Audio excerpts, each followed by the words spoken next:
Olá, meus queridos amantes da história. Hoje nós vamos falar sobre Maria de Guise, uma mulher que viveu entre coroas, tretas e reviravoltas. Imagina só, você ser mulher no meio de um monte de rei, de guerra, de traição, e ainda você ter que cuidar da sua filha que virou rainha ainda bebê. Essa foi a vida de Maria de Guise, uma francesa que virou rainha da Escócia e teve que segurar as pontas em uma época cheia de drama, tipo uma novela histórica, daquela bem intensa.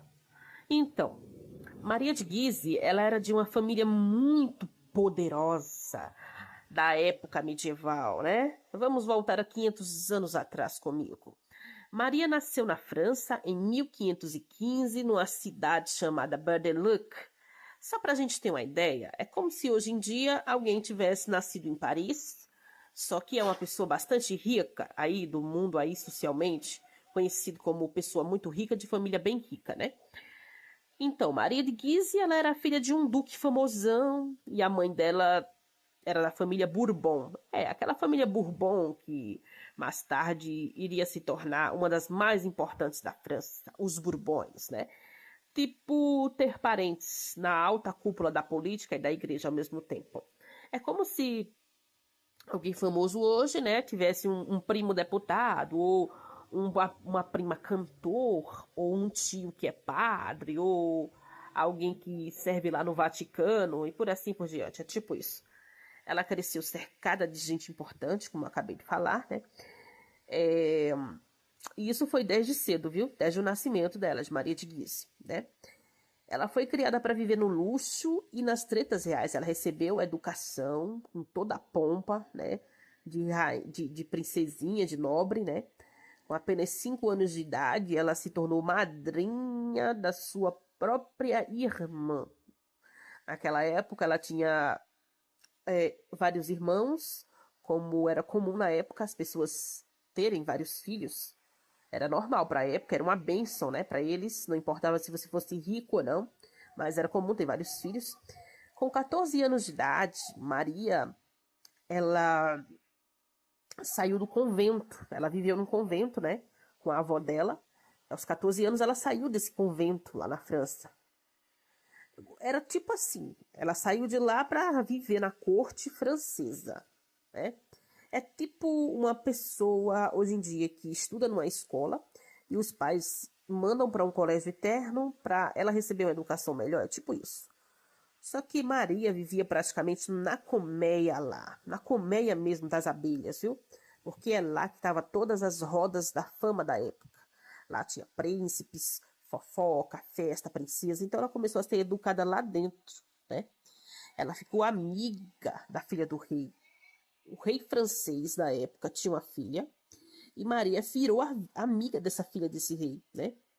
É uma coincidência ou não, mas essa filha desse rei, que ela virou amiga, também virou rainha da Escócia depois, né? Maria se casou, ficou viúva e casou de novo, né? Maria, ela se casou-se 2 vezes. O primeiro marido dela morreu bem jovem e ela teve que deixar o filhinho dela na França. Imagina o drama. Maria, viúva, o marido morreu, ficou com um filho pequeno, deixou o filho na França. Foi um drama muito grande. Depois disso, ela recebeu uma proposta de casamento do rei da Escócia, Jaime V.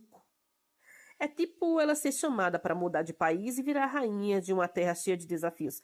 É como alguém aqui que mora no Brasil, se apaixona, ou não sei, algum homem de fora se apaixona, um ricaço, e chama para levar uma vida com ela fora do país. Maria aceitou na hora, né? Um rei importante, Jaime V. Claro que ela iria casar com ele, ela aceitou, né? Casar com ele e deixou o filhinho dela na França aos cuidados, né? Aos cuidados de familiares, né? Eles se casaram em 1538. Ela casou com Jaime em 1538. Ela virou rainha da Escócia, uma das mulheres mais poderosas da época. Ela teve 3 filhos com esse rei, mas só uma sobreviveu. Uma, que é a famosona Mary Stuart, que também virou rainha mais pra frente, né? Já nasceu famosa. Que incrível, gente. Maria, ela ficou viúva com o bebê, né, ainda no colo, né? Ela ficou viúva outra vez, né? 6 dias depois do nascimento da filha, né, da famosa Mary Stuart, né?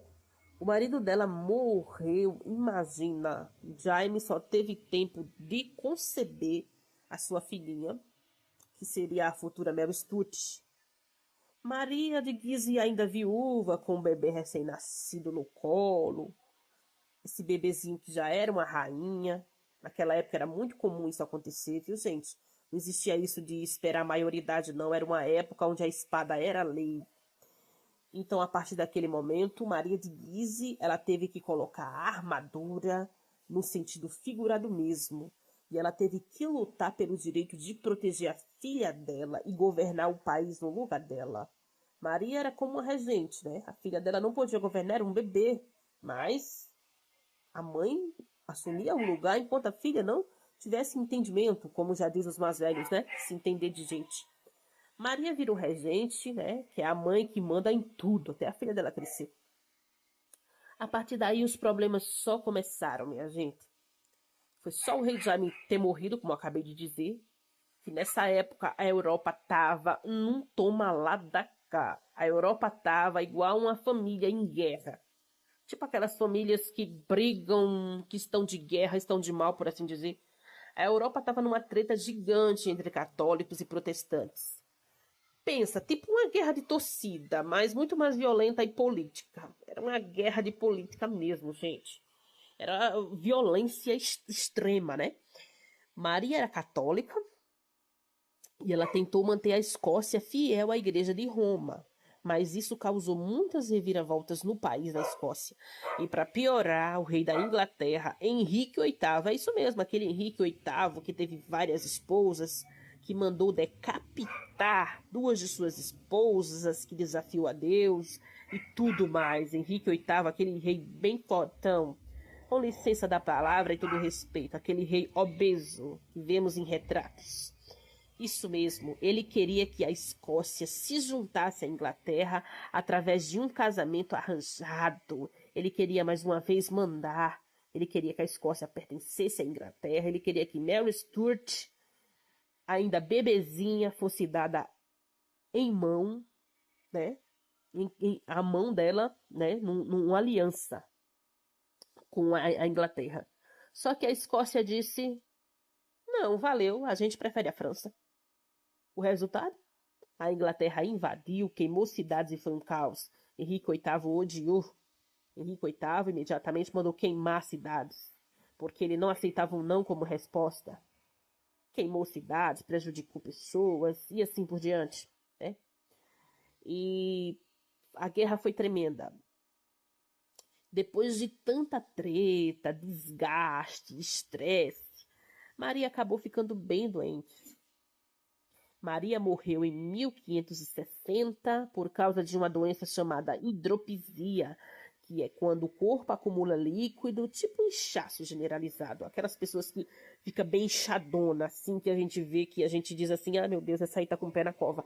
Foi essa doença que atingiu Maria, e naquela época a medicina não era avançada como hoje, né? Então ela foi enterrada na Escócia, só que depois o corpo dela foi levado para a França e sepultado com todas as honras e todas as regalias que uma rainha merece. Pena que mais tarde, durante a Revolução Francesa, gente, o túmulo dela foi destruído. A galera naquela época destruiu vários túmulos de nobres. Na Revolução Francesa, gente, acabaram com vários túmulos, viu? É tipo um cemitério, né, que tem várias pessoas importantes enterradas. Aí, digamos que acontece uma guerra, uma revolta, aí vão lá, destrói todo aquele túmulo lá, deixa pedra sobre pedra restando. Então foi isso que aconteceu com Maria de Guise. Foi isso que aconteceu com ela, né, gente? Essa coisa muito triste. Não deixaram nem a mulher descansar em paz, depois de tanto ter sofrido. Mas ela deixou o legado dela, viu? Um grande legado. Dos 5 filhos de Maria, só Mary Stuart sobreviveu. Mary Stuart é aquela famosona da Escócia, né, que virou uma das rainhas mais famosas da história da Escócia. Mary Stuart é aquela que foi decapitada pela primeira Elizabeth I da Inglaterra. Então, olha só.